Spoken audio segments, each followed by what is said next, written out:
Nós vamos, mais uma vez, abrir a palavra de Deus no Evangelho de Mateus, capítulo 16, versículo 24.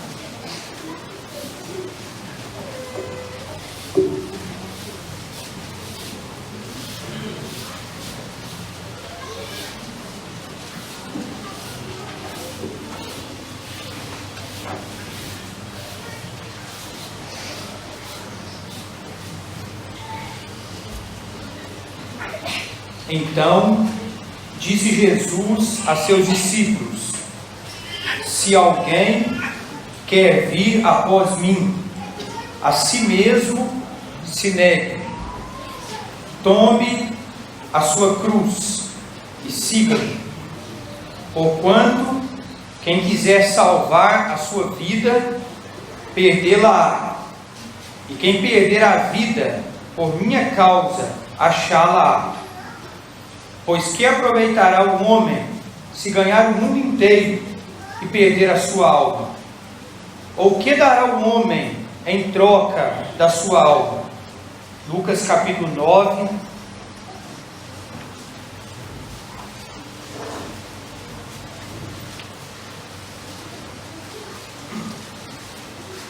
versículo 23.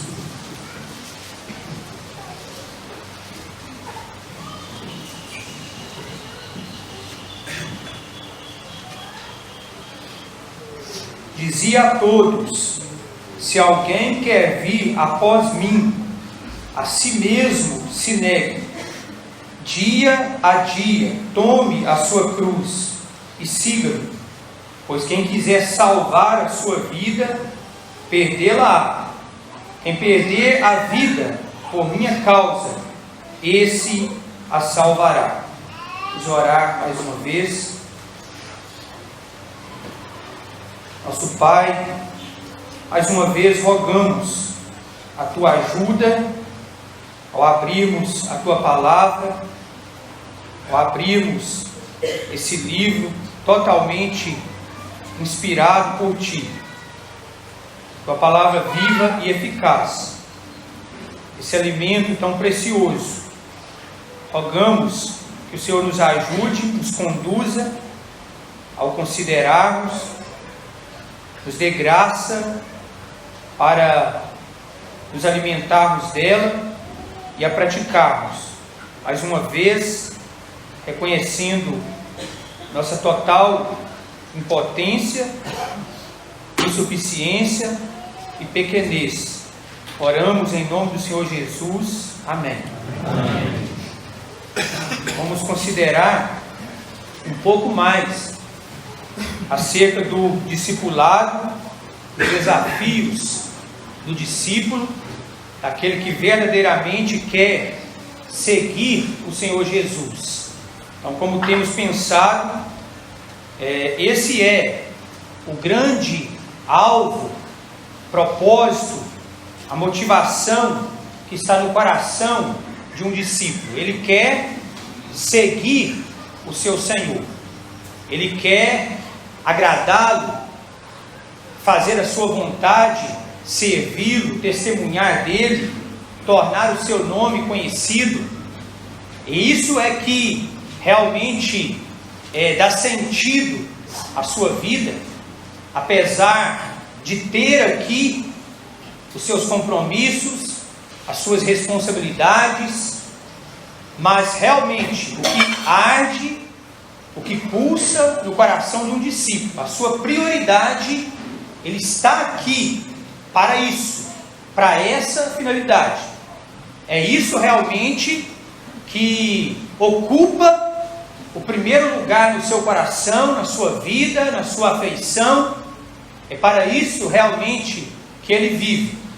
A sua vida gira em torno desse propósito, dessa finalidade. E nós pensamos então um pouco no discipulado, pensamos no primeiro desafio do discípulo, negar-se a si mesmo, a renúncia pessoal, algo tão difícil, tão doloroso para o discípulo, mas que vai nos levar realmente por um caminho mais excelente, que realmente vai produzir frutos para Deus, bênção para muitos, e assim é a vida de um discípulo, cheia de aparentes contradições. Um discípulo é alguém que precisa perder para ganhar. O discípulo é alguém que precisa morrer para viver. Precisa estar cativo para experimentar a verdadeira liberdade. Precisa ser vencido para vencer. Precisa muitas vezes estar fraco para ser forte.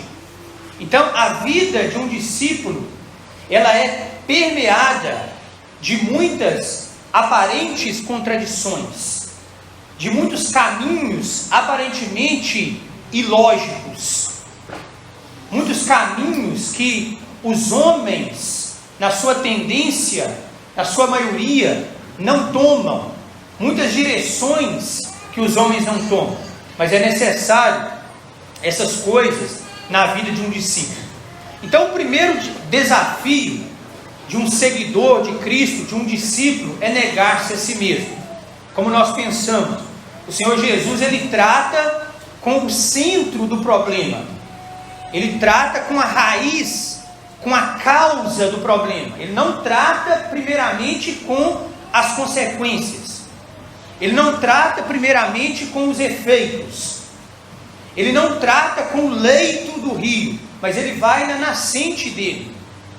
O discípulo precisa negar-se a si mesmo, a renúncia pessoal. É a partir daí que ele poderá seguir o seu Senhor. Ele não poderá, não será possível estar dividido entre ele e o seu ego e o seu Senhor. Não será possível dividir o espaço entre os seus projetos e os projetos que o seu Senhor tem para ele. Então, negar-se a si mesmo é algo interno, é algo pessoal, como nós pensamos. Agora, o segundo desafio de um discípulo é algo externo, é algo que está fora dele.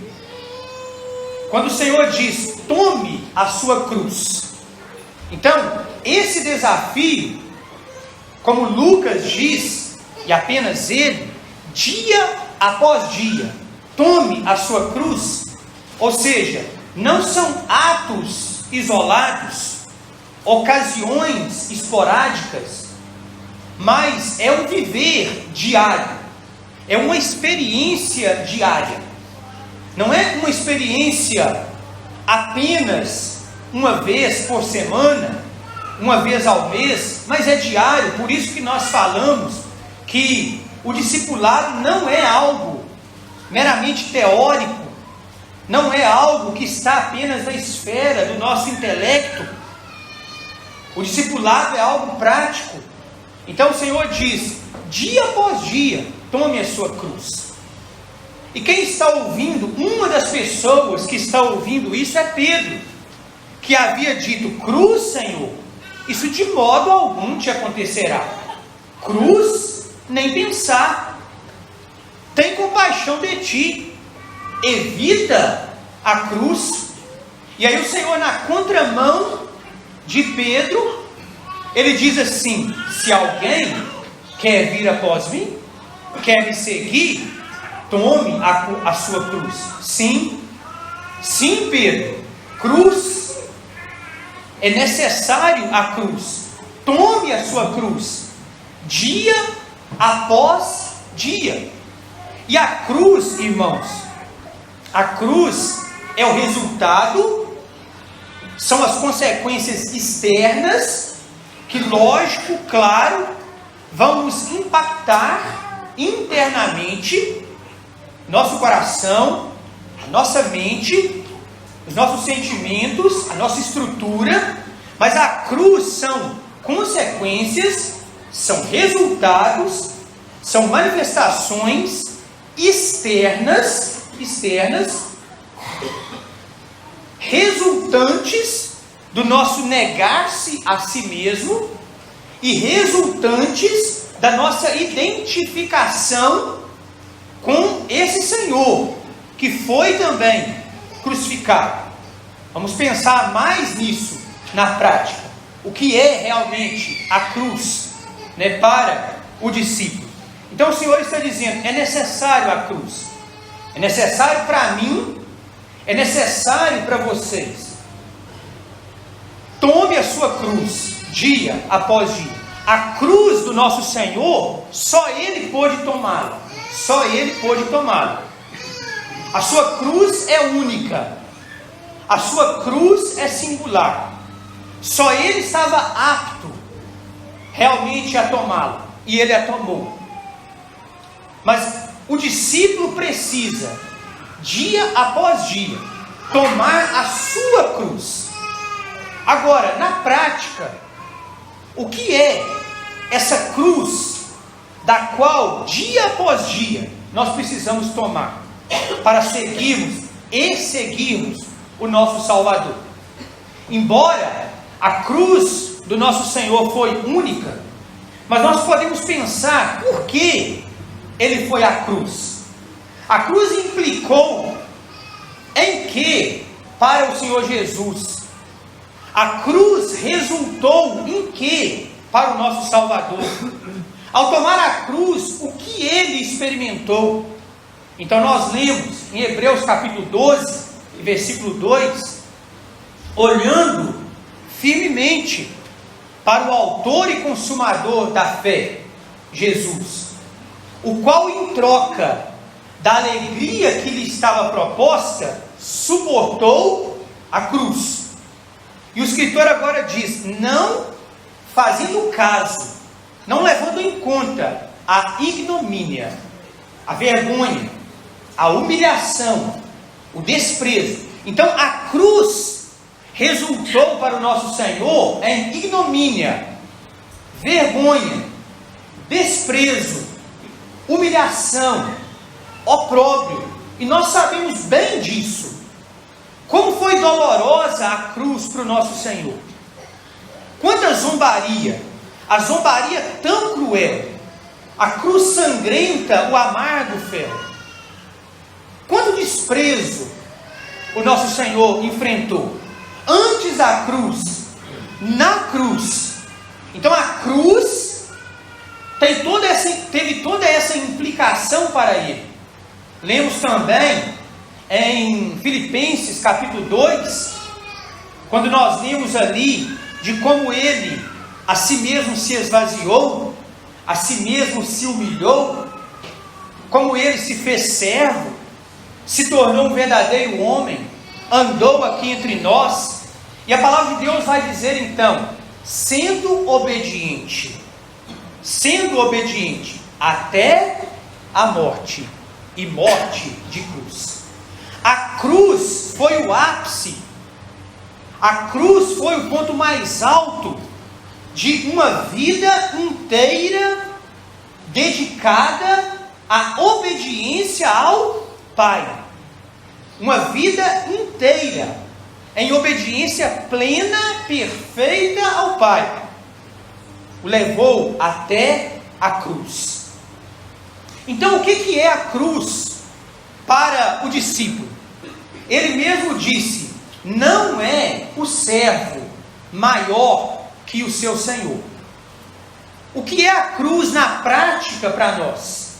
A cruz será os impactos, os resultados, as consequências, as implicações na nossa vida diária, por causa, devido à nossa identificação prática, direta com o nosso Senhor. A cruz será os impactos externos, a sobrecarga externa, a pressão externa, a oposição, a rejeição, a perseguição, o opróbrio, o desprezo, a humilhação externa que virá sobre o discípulo, porque este discípulo está identificado com o seu Senhor. Porque este discípulo, o alvo da sua vida, o norte da sua vida é obedecê-lo, é segui-lo. Ele não tem o controle sobre a sua vida. O que enche o seu coração é torná-lo conhecido. Ele nega-se a si mesmo. Então, por resultado, ele enfrentará de quem está à sua volta, ao seu redor, na sociedade em que ele está inserido, no ciclo de sua convivência, ele vai enfrentar por causa disso oposição, opróbrio, desprezo, rejeição, humilhação.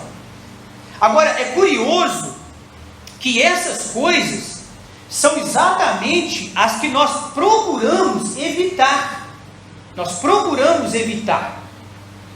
São coisas que ninguém de nós vai em direção a elas. E o Senhor está dizendo: quer seguir-me? Dia após dia, tome a sua cruz. Não evite a cruz. Não negocie. Não faça concessões. Dia após dia, tome a sua cruz. E a cruz vai ser esses resultados que virá sobre o discípulo. De um mundo estranho. O Senhor mesmo disse: se me perseguiram a mim, se odiaram a mim, vão odiar a vocês também. Se eles estão fazendo isso em lenho verde, o Senhor mesmo disse. Então, o apóstolo João: filhinhos, não vos maravilheis, se o mundo vos odeia.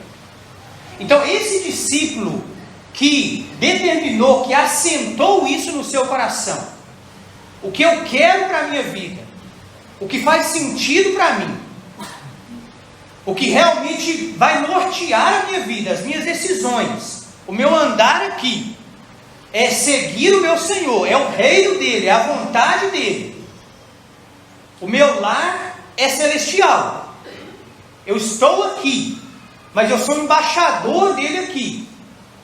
Esse discípulo, inevitavelmente, ele vai enfrentar essas coisas. Inevitavelmente ele vai conhecer, por parte do mundo, rejeição, opróbrio, perseguição, desprezo, humilhação. Ele vai conhecer, às vezes por parte dos seus familiares, às vezes por parte dos seus amigos, lamentavelmente, às vezes por parte dos seus próprios irmãos, daqueles que estão caminhando para o mesmo lar celestial. Esse discípulo, ele vai conhecer isso. Esse discípulo, muitas vezes, ele não vai ser muito bem entendido, compreendido, mas ele precisa estar certo, convicto, de que isso é o normal.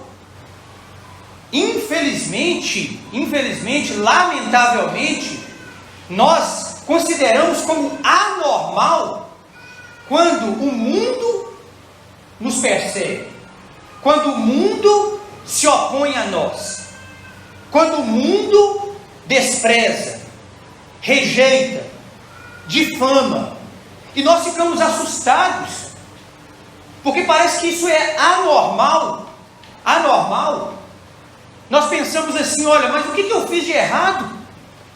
Até onde eu estou vindo, eu estou procurando seguir o meu Senhor, fazer a vontade dele, e agora se levanta essa pessoa para me perseguir, se levanta esse outro para me caluniar, e esse aqui para inventar mentiras.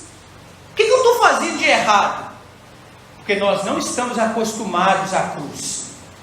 Parece que o normal é nós sermos bem aceitos no mundo, é nós sermos bem acolhidos, entendidos, compreendidos por eles. Parece que o normal é nós não impactarmos o mundo, é as nossas escolhas, é as nossas decisões serem entendidas por eles. Olha, eu não quero escandalizar, né, o meu parente, o meu familiar. Essa decisão parece ser drástica demais com um discípulo. Será que não dá para negociar? Será que não dá para achar aqui um meio termo? Nem lá e nem cá, nem tanto e nem tão pouco, para que isso não cause uma retaliação, uma oposição, uma resistência por parte do mundo? Será que não tem jeito de, ao mesmo tempo, ser um discípulo fiel, seguir as pisadas do meu Senhor, mas também eu não quero aborrecer ninguém, eu não quero ter dificuldades, eu quero entrar e sair livremente por todos os espaços, todos os contextos da sociedade?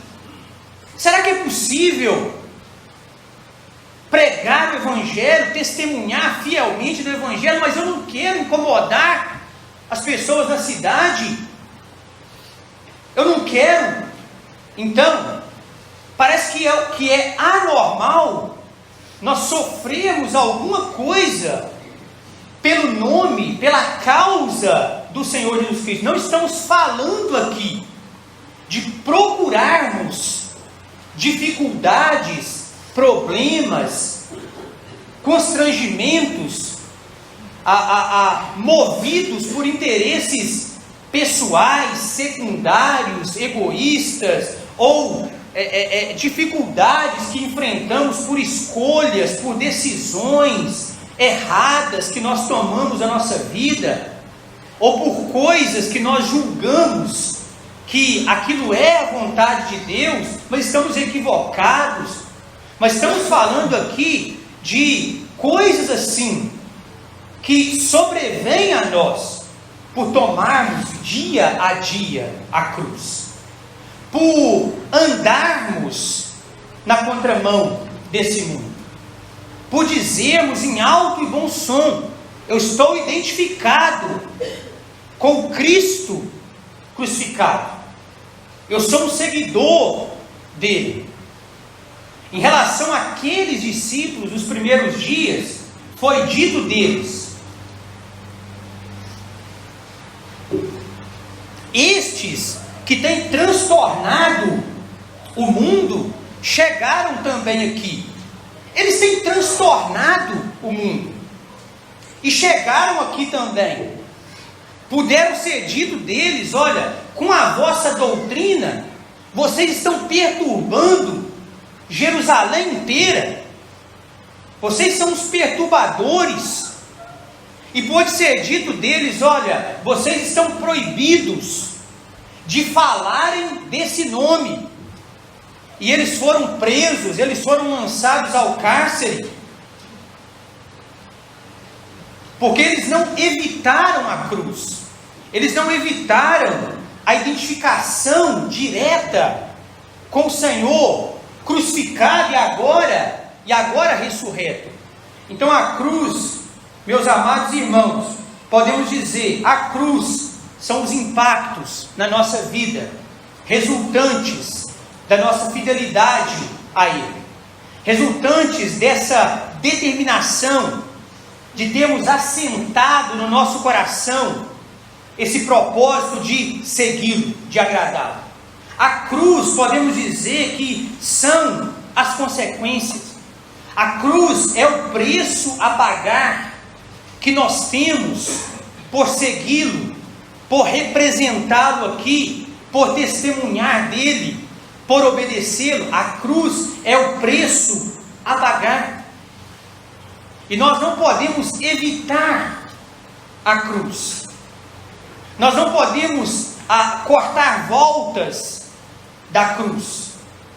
Nós precisamos nos identificar com Ele, na sua humilhação, no seu sofrimento, porque nós seremos e nós estaremos identificados com Ele na sua glória.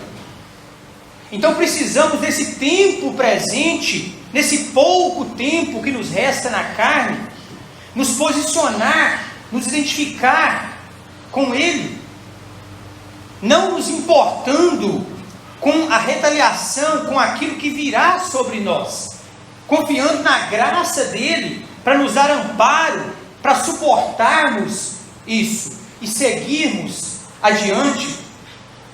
Lamentavelmente, quantas vezes eu evito a cruz? Quantas vezes nós evitamos a cruz? Essa identificação direta com o nosso Senhor. Evitamos, quem sabe, nos identificar, quem sabe, evitamos em dados momentos, em dadas situações, em determinados ambientes, nos identificar. Isso aconteceu com Pedro. Você é um deles. Você estava com ele. Pedro evitou se identificar com ele.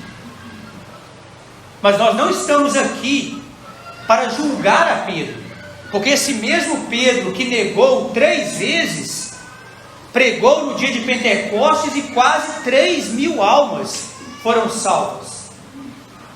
Mas quantas vezes nós evitamos nos identificar com ele? Quantas vezes? Quantas vezes lá na faculdade, na escola? Quantas vezes, quem sabe, em meio a alguns da sociedade que são vistos como grandes, pessoas influentes, nós preferimos evitar a identificação com o Salvador rejeitado? Quantas vezes, quem sabe, na família? Enfim, nós procuramos evitar a identificação com Ele, porque essa identificação vai trazer sobre nós vitupério. E esse mesmo Senhor, Ele diz assim: saiamos, pois, a Ele, fora do arraial, levando o seu vitupério. É para levarmos o seu vitupério, a sua vergonha. Quantas vezes nós evitamos nos posicionar em relação ao Evangelho, em relação a princípios, verdades da Palavra de Deus, doutrinas? Não estamos falando em contender. Ao servo do Senhor não convém contender. Não estamos falando em disputas intermináveis, obras da carne. Estamos falando em situações a se posicionar, quando princípios da Palavra de Deus, verdades, doutrinas das Escrituras, princípios relacionados a Ele mesmo, princípios relacionados à sua obra, à sua igreja, nós precisamos nos posicionar. Em qualquer lugar que estivermos, nós precisamos nos posicionar. Mas é mais confortável, é mais cômodo não nos posicionarmos. Evitarmos o vitupério, evitarmos as retaliações e outras consequências mais. Quantas vezes nós evitamos de falar, de anunciar o Evangelho para alguém, em uma oportunidade que está diante dos nossos olhos,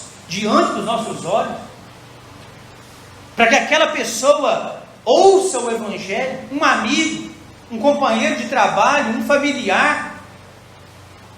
A gente prefere às vezes evitar, por causa das dificuldades que todos nós temos, de levar, de anunciar o Evangelho, mas nós somos chamados para isso, e a gente acaba por evitar e não aproveitar essa oportunidade de anunciar o Evangelho.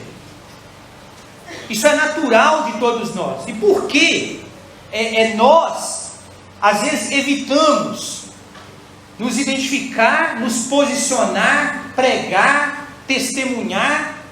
Porque dentro de nós, de cada ser humano, todos nós temos uma necessidade. Eu tenho, você tem, nós todos temos uma necessidade de aceitação. Dentro de nós clama, em todo o coração humano, uma necessidade de aceitação, uma necessidade de acolhimento, de recepção, uma necessidade de socialização, somos seres sociáveis.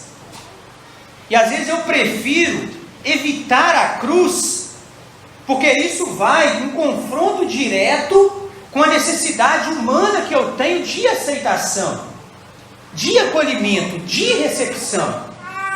E a gente prefere às vezes evitar, nos omitirmos, esconder um pouquinho, para que essas coisas não sobrevenham a nós.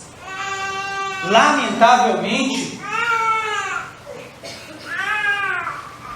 quantas igrejas têm evitado se posicionarem, quantas igrejas têm evitado se identificarem realmente com a palavra de Deus, com aquilo que está escrito, está revelado, não é com aquilo que A ou B pensa, mas com o que está escrito, com o que está revelado. E quantas igrejas locais têm procurado evitar, têm se omitido, diante de princípios da palavra de Deus, diante de um modelo claro que Deus nos deixou na sua palavra, para não perder a aceitação, para não perder inclusão, para não afastar teoricamente as pessoas, para não repelir esse ou aquele. Igrejas que chegam ao ponto de não vamos praticar isso porque isso vai escandalizar o mundo. As irmãs não vão mais usar o véu, não vão mais cobrir a cabeça. Isso parece uma coisa antiquada, porque vai escandalizar o mundo. Não vamos fazer isso ou aquilo. Então, quantas igrejas, lamentavelmente, quantos anciãos que representam essas igrejas, que são responsáveis diretos diante de Deus por elas, que preferem, muitas vezes, se omitirem diante de uma posição que precisa ser assumida.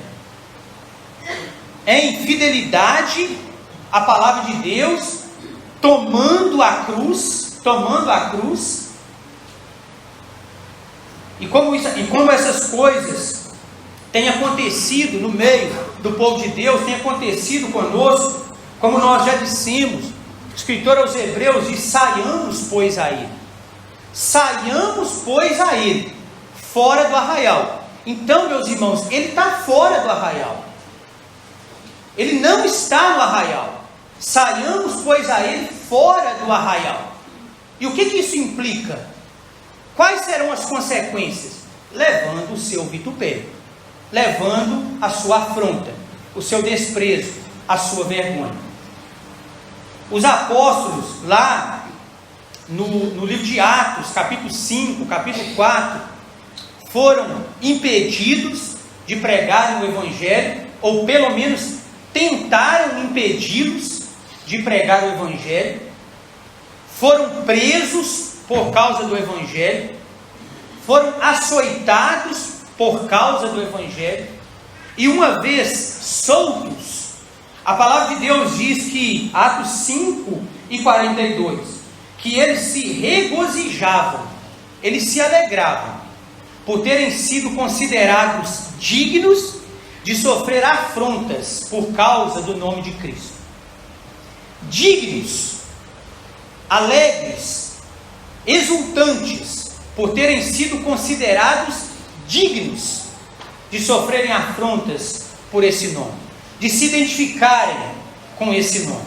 Que Deus possa nos dar graça e ajuda para que nós possamos ver isso como um grande privilégio, como algo glorioso, realmente, sofrermos, padecermos por esse nome, enfrentarmos oposições externas por causa desse nome.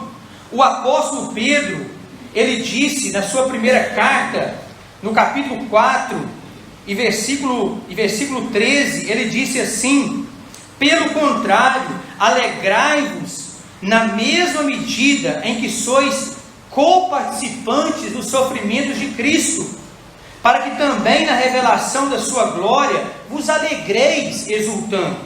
Se pelo nome de Cristo sois injuriados, bem-aventurados sois, porque sobre vós repousa o Espírito da glória e de Deus.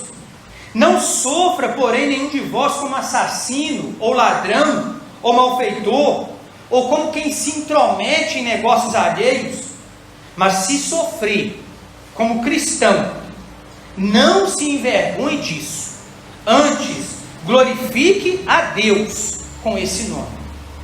É um privilégio, é assim que nós devemos encarar, de tal maneira que quando isso acontecer, e você tem convicção que foi por causa da sua identificação, do seu amor a Ele, da sua fidelidade a Ele, não precisa ficar alarmado. Amados, não estranheis o fogo ardente que surge no meio de vós. Não precisa ficar alarmado. Glorifique a Deus, alegrai-vos, regozijai-vos.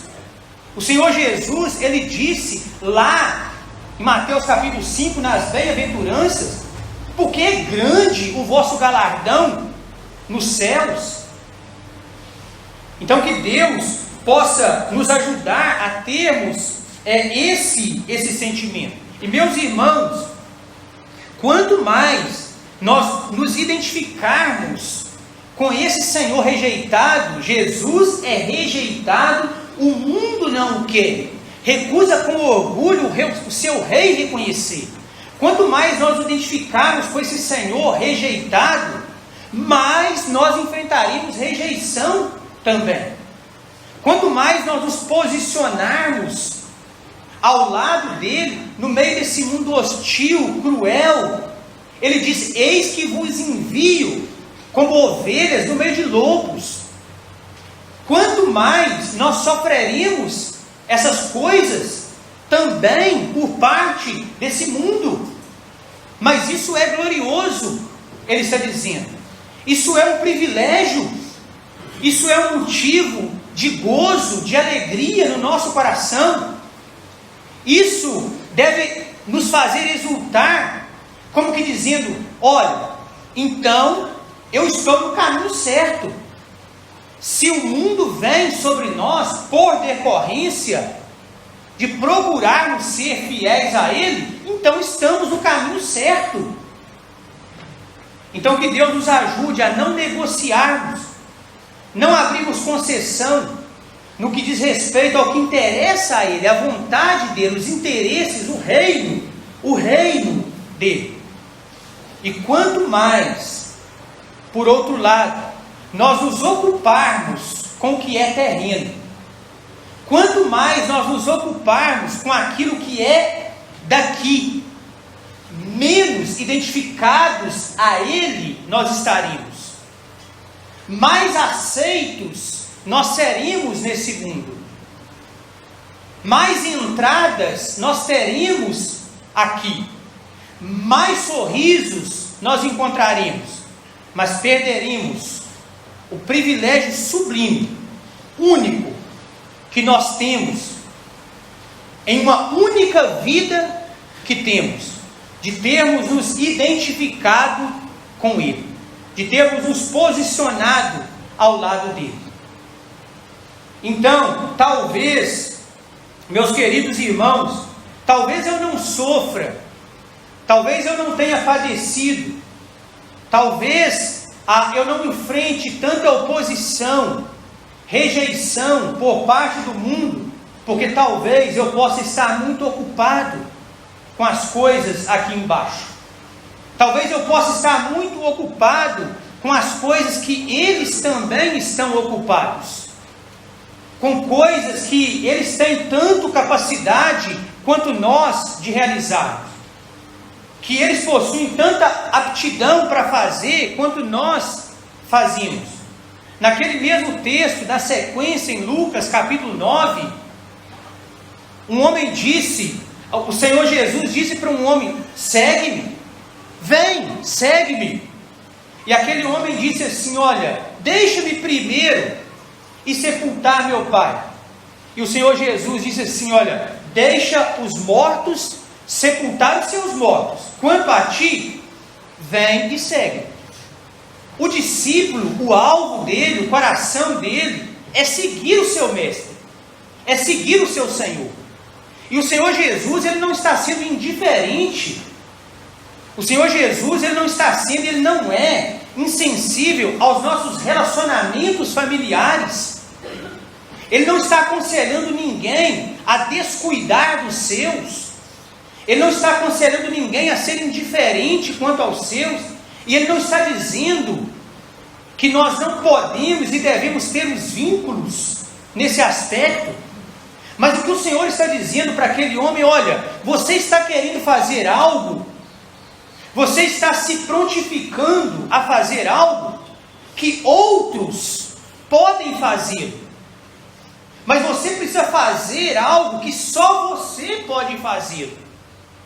Sepultar o seu pai, tem muita gente que pode fazer isso.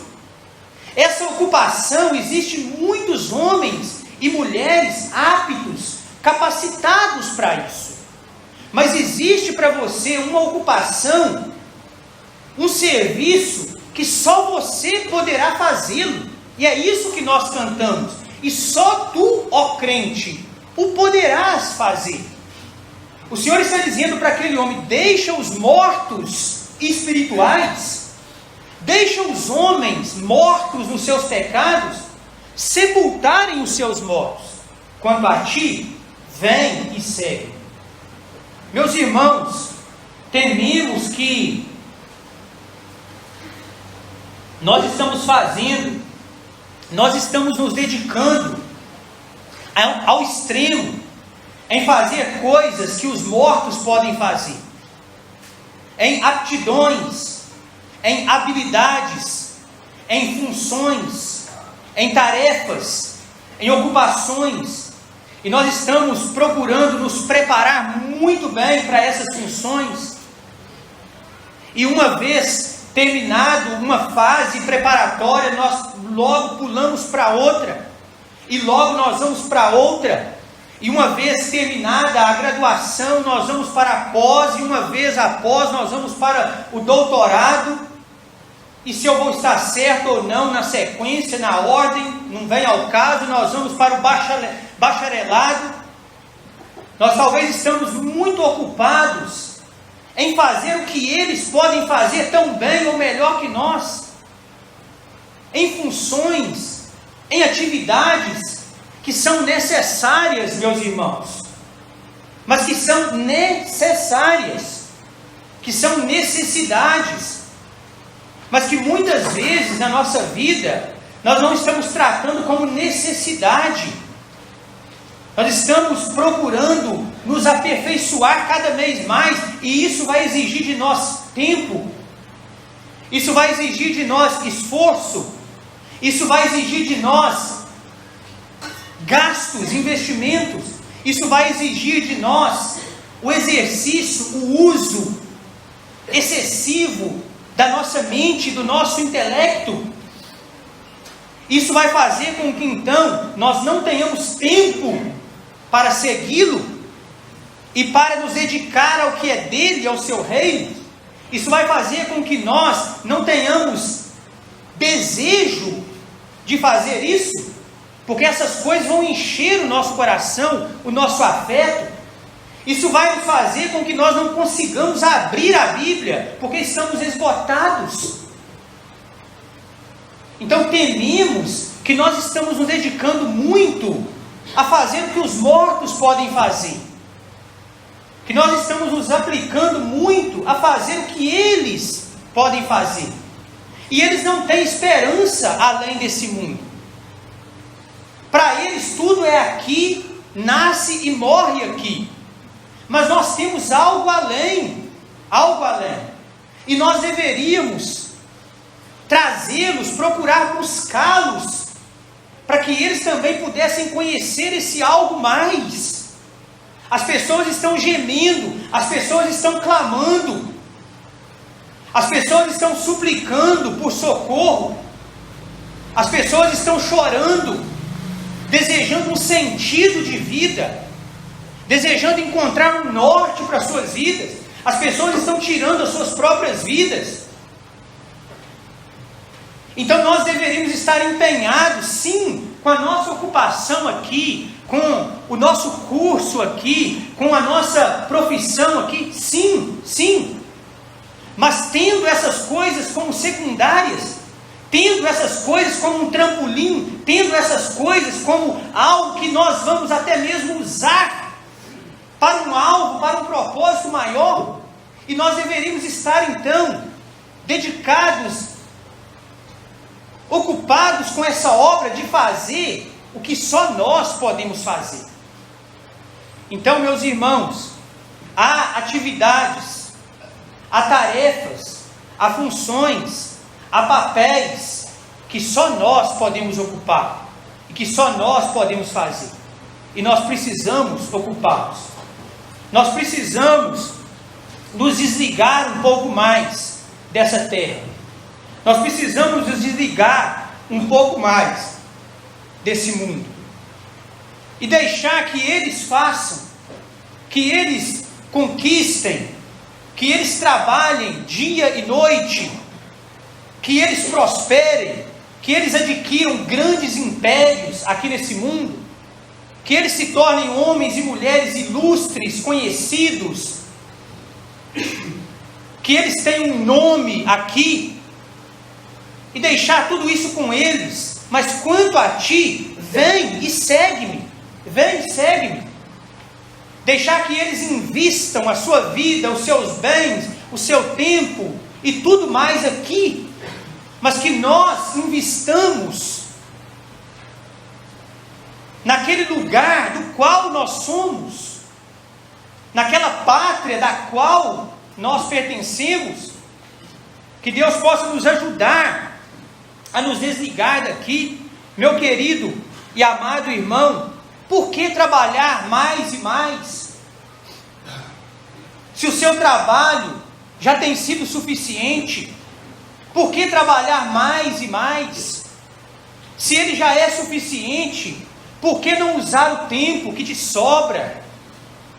Por que não usar o tempo disponível para fazer o que eles não podem fazer?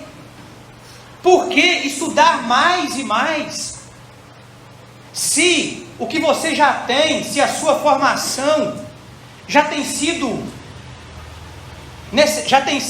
útil, já está atendendo, se ela por si só já permite com que você possa sustentar os seus, por que ir mais e mais e mais? E a vida vai passando, e os seus anos passando. Por que expandirmos mais e mais e mais? Por que abrirmos uma franquia ali, abrimos uma franquia lá, abrimos um comércio aqui, abrimos outro lá, Se um já tem sido suficiente, por que plantar mais e mais e mais? Se os 10 mil pés já são suficientes, se os 20 mil pés já são suficientes, por que plantar mais? Se isso vai roubar o seu tempo, se isso vai te impedir de se dedicar mais, por que querer sempre vender mais e mais e mais e mais, a todo custo, se isso vai te impedir e me impedir? Então, meus irmãos, deixamos os mortos fazerem essas coisas.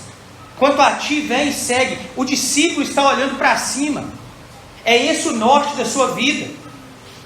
É esse o propósito que ele estabeleceu, que ele definiu. É isso que ele almeja, é isso que ele está buscando. Então, lamentavelmente, nós podemos talvez dizer que nós estamos deixando de viver o que só nós, os salvos, poderíamos viver. Deixando de fazer o que só nós, os salvos, poderíamos fazer. Deixando de pregar, anunciar o que somente nós, os salvos, poderíamos pregar. Então que Deus possa nos ajudar a dia após dia tomar a sua cruz e seguir. Não será fácil, não será fácil.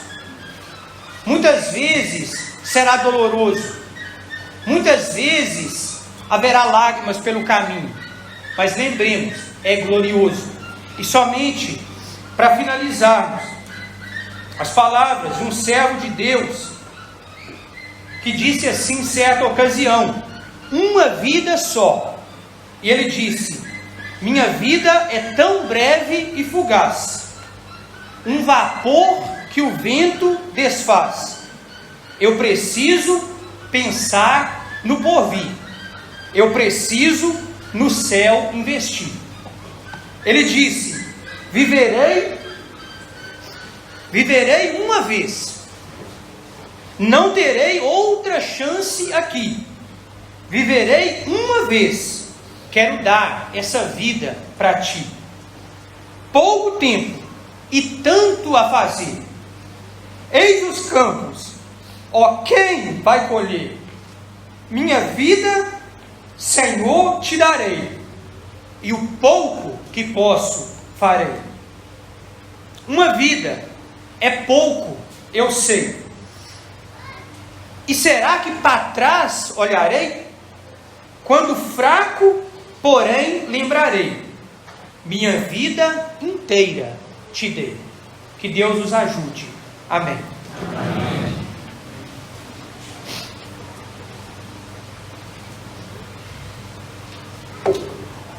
Salmo 378.